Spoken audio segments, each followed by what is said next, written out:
It is February of 1825. You are an artist standing in Washington, painting the portrait of a famous war hero. A letter reaches you. It is from your father. Your wife is gravely ill. Come home.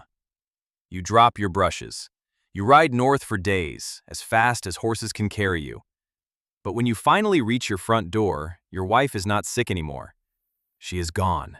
She has already been buried. She died before the letter even found you. That letter traveled at the fastest speed a message could physically move, the speed of a horse. And that had been the rule for all of human history. Information could only travel as fast as the thing carrying it. A rider, a ship, a pigeon.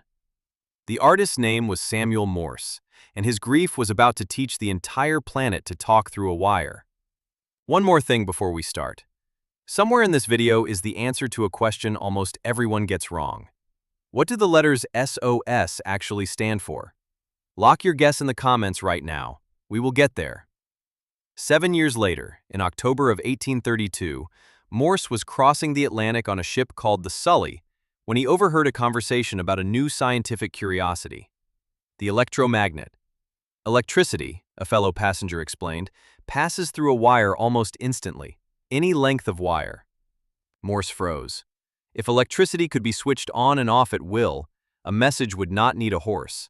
It could cross 300 miles in the blink of an eye.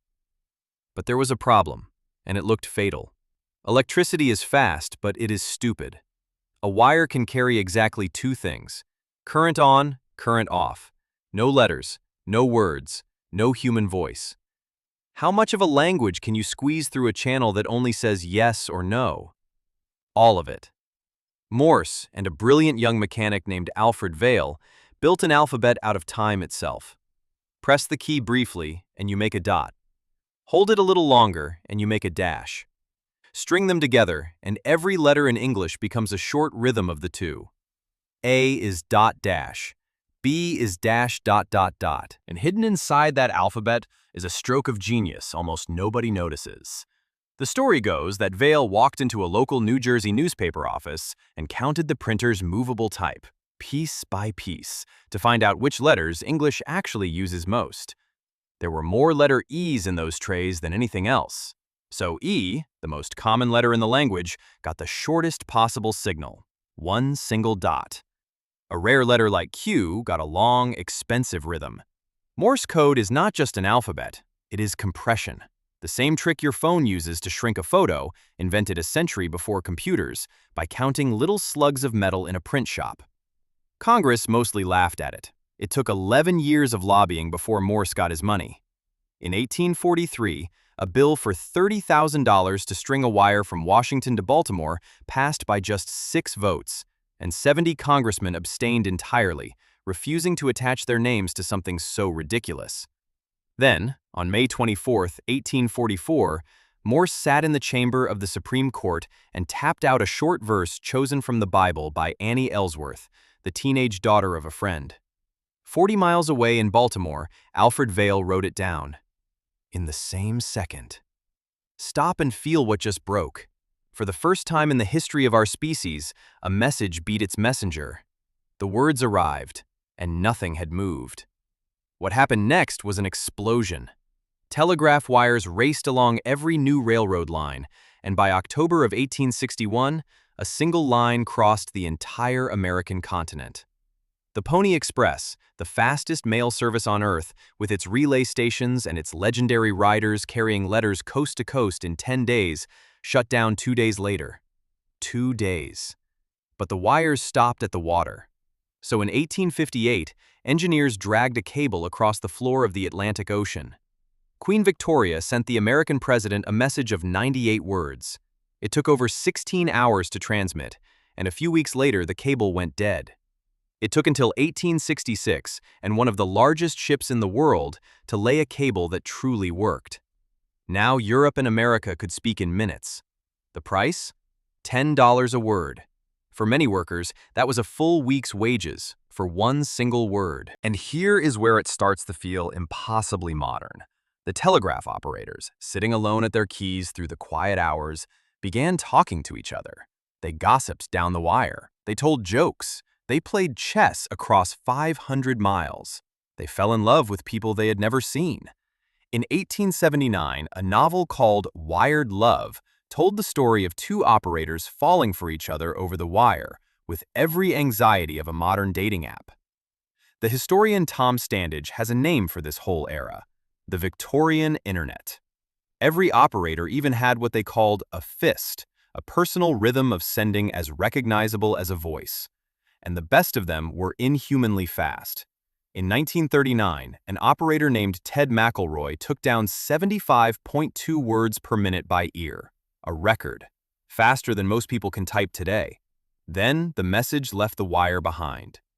In December of 1901, Guglielmo Marconi threw a Morse signal clean across the Atlantic with no cable at all, just radio waves. Suddenly, ships at sea, cut off since the beginning of sailing, could talk. And in 1906, the nations of the world agreed on a single distress call. Here is your answer. SOS stands for nothing. Not save our souls, not save our ship. People invented those afterward. The letters were chosen for one reason only: the rhythm. ... dash dash dash, ... A pattern so simple and so unmistakable that it cuts through storm static, survives a dying battery, and needs no translation in any language on Earth. If your guess was right, say so in the comments. 6 years later, that signal met its moment. April 1912. The Titanic is sinking, and operator Jack Phillips stays at his key, hammering out distress calls until the sea takes the power. Now here is the disturbing part. There was another ship nearby that night. Its one and only radio operator had switched off his set and gone to bed, minutes before Phillips began calling. The ship that did come, the Carpathia, came because its operator was about to turn in, but still had his headphones on. He caught the call almost by accident. Around 700 people were pulled alive from the lifeboats because one man had not yet taken off his headphones, and the code kept finding the people who had nothing else. In 1966, an American prisoner of war named Jeremiah Denton was forced in front of a propaganda camera. While he spoke, he blinked in a slow, deliberate rhythm. His eyelids were spelling Torture in Morse, over and over. His captors never noticed, because this is a language that needs no pen, no voice, no wire. Only something, anything, that can go on and off. A lamp, a flashlight, an eyelid. Of course, the world eventually moved on. In January of 1997, the French Navy sent its final official Morse transmission, and the message they chose is almost unbearably beautiful. Calling all. This is our last cry before our eternal silence.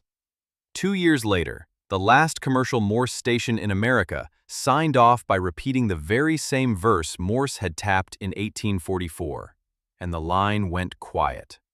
But do not write the obituary.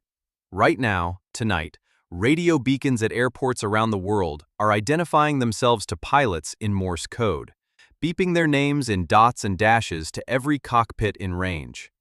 Navy ships still flash it ship to ship by lamp when radios cannot be trusted. And in 2018, Google built Morse code into the standard phone keyboard.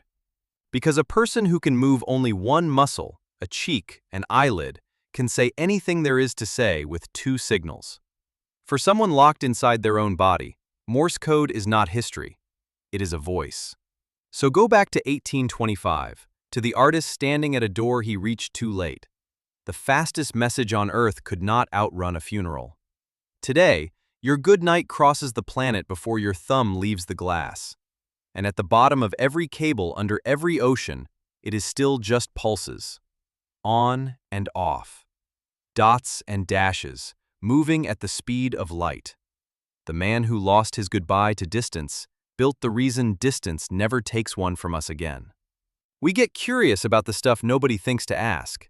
Subscribe and feed your idle curiosity.